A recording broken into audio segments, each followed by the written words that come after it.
देखो आज 1 जनवरी है 2026 में अपन प्रवेश कर चुके हैं और आज ही के दिन एक क्रांतिकारी वीर ने अपना बलिदान दिया था। ठीक है, धर्म की रक्षा के लिए। किसके लिए? धर्म की रक्षा के लिए, धर्म समाज संस्कृति की रक्षा के लिए। कैसे? तो बात है 1669 की, जब औरंगजेब का क्या था देश के अंदर राज था। और औरंगजेब उस समय एक घोषणा करता है कि जितने भी मंदिर है उनको क्या करो, तोड़ो, और विभिन्न प्रकार के कर लगा देता जनता के ऊपर। जनता क्या हो गई थी? परेशान। और कर वर तो तक तो चल ही रहा था कि ठीक है भाई कर ले तो और क्या है, देना पड़ेगा। लेकिन जब बात आती है मंदिरों के ऊपर, इसके ऊपर हाँ, औरंगजेब जो है घोषणा करता है कि जितने भी मंदिर हिंदू मंदिर उन सबको क्या करो, तोड़ दो। ठीक है, तो एक किसान जाट था जिसका नाम क्या था? गोकुला जाट। क्या नाम था? गोकुला जाट। तिलपत पड़ता है मथुरा के अंदर। मथुरा उत्तर प्रदेश में मथुरा है, हाँ, वहाँ एक जगह पड़ती है तिलपत।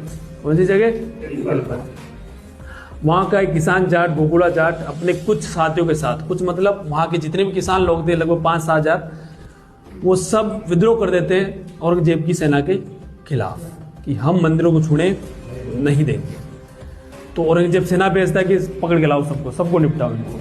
लेकिन वो एरिया की जानकारी अपन यहाँ से युगों से रह रहे तो उनको ज़्यादा है ना, उसी मिट्टी के अंदर पले बड़े तो उनको उस एरिया की क्या होती है, जानकारी ज़्यादा होती है। औरंगजेब की सेना बहुत परेशान हो जाती है, लेकिन वो हाथ में नहीं आते, उनको ही मार रहे थे उल्टा। और ठीक है, फिर औरंगजेब खुद आता है उनको पकड़ने के लिए कि चलो रे, बड़ी सेना लेके आता है। तब गोकुला जाट को और उनके कुछ साथियों को जिंदा पकड़ लिया जाता है। पकड़ लिया, जिंदा पकड़ लेने के बाद औरंगजेब कहता है उनको, गोकुला जाट को कहता है कि देख, 2 चीजें हैं। पहली चीज तो ये कि तू जो है मुस्लिम धर्म क्या कर ले, स्वीकार कर ले, अपना ले हैं।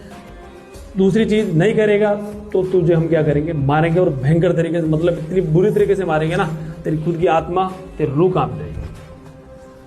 तब गोकुला जाट कहते हैं कि यदि तुम्हारा धर्म ये सब कुछ सिखाता है, क्या मंदिर तोड़ना, दूसरे के त्रिशूलों को तोड़ना, दूसरे भोले भाले लोगों को, किसान लोगों को परेशान करना, तो ऐसा धर्म मैं आज अपनाऊं कोई काल।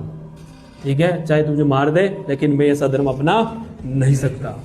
ठीक है, तो फिर औरंगजेब क्या करता है, उनको मरवा देता है। वो आज के दिन उनका क्या हुआ था? बलिदान, वीर गति को प्राप्त होते हैं। ठीक है, कहते हैं कि बहुत भयंकर तरीके से मारा था उनको, उनके हाथों को कटवा दिया था, जहाँ से उनको पहले पार्ट्स कटवाए थे बॉडी के, जैसे माना कि हाथ कटवा दिया, यहाँ से कटवा दिया, और फिर गर्म जो तेल होता है जहाँ से हाथ काटा है वहाँ डलवाया। तो सोचो कितनी, मतलब अपने हाथ पे सीधा गर्म तेल पड़ जाए कितना दर्द होगा नहीं होगा। लेकिन उनके जहाँ पार्ट्स काटे गए, पार्ट्स के ऊपर भी डलवाया गया। ठीक है, इसीलिए औरंगजेब को अपन तो नहीं मानते, लेकिन अपने देश के लगभग मुस्लिम उसको महान नहीं मानते। इतना अत्याचार कोई करता है क्या यार, है ना। जनता तो वो भी थी, जितना वही समझती है कि ये तो गलत है क्या नहीं। हाँ, ये कहानी है। इसीलिए मुझे अपने देश के वीरों को और अपने देश के ऊपर कुछ पंक्तियां याद आती है कि यूनानो मिस्र रोमन सब मिट गए, यूनानो मिस्र रोमन सब मिट गए, अब तक है नामो निशा हमारा। यूनानो मिस्र रोमन सब मिट गए, लेकिन अब तक है नामो निशा हमारा।